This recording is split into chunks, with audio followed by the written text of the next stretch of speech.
केंद्र सरकार ने सरकारी कर्मचारियों और पेंशन भोगियों के लिए 8वें वेतन आयोग के गठन को मंजूरी दे दी है। इससे संभावित रूप से लाखों लोगों को लाभ मिलेगा। नरेंद्र मोदी की अगुवाई वाली सरकार ने जनवरी 2016 में 7वें वेतन आयोग को लागू किया था। इसकी सिफारिशें 31 दिसंबर 2025 को समाप्त होंगी। इससे पहले चौथे, पांचवें और छठे वेतन आयोग का कार्यकाल 10 साल का था। आठवें वेतन आयोग के बाद कितनी बढ़ेगी सैलरी?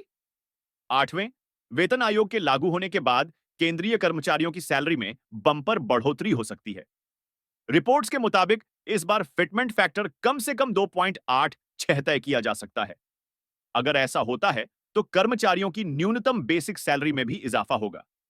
यह 51,480 रुपए हो सकती है। अभी न्यूनतम बेसिक सैलरी 18,000 रुपये है। पेंशनर्स को भी इसी तरह का फायदा मिलेगा। उनकी न्यूनतम पेंशन 9,000 रुपये से बढ़कर 25,740 रुपये हो सकती है। जानिए 7वें वेतन आयोग में क्या हुआ था।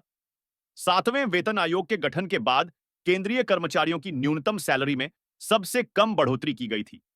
इसमें फिटमेंट फैक्टर के हिसाब से सैलरी बढ़ाई गई थी, जिसे 2.57 गुना रखा गया था। इससे बेसिक सैलरी 18,000 रुपये हो गई थी।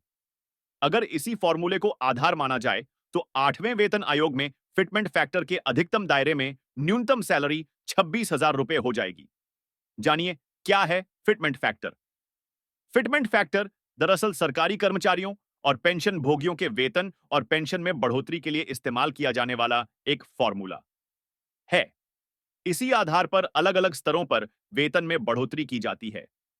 हालांकि इसमें भत्ते का हिस्सा नहीं होता है। जानिए केंद्रीय कर्मचारियों की सैलरी कैसे बढ़ी थी।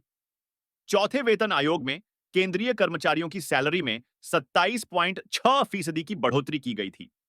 इसमें न्यूनतम सैलरी 750 रुपये तय की गई थी।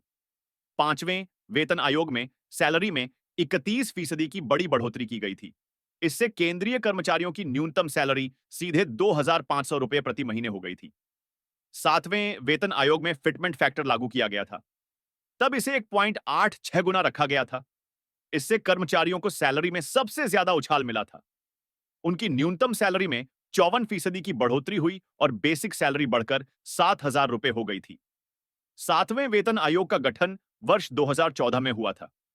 फिटमेंट फैक्टर को आधार मानकर 2.57 गुना बढ़ोतरी की गई थी, लेकिन वेतन में केवल 14.29% की बढ़ोतरी हुई।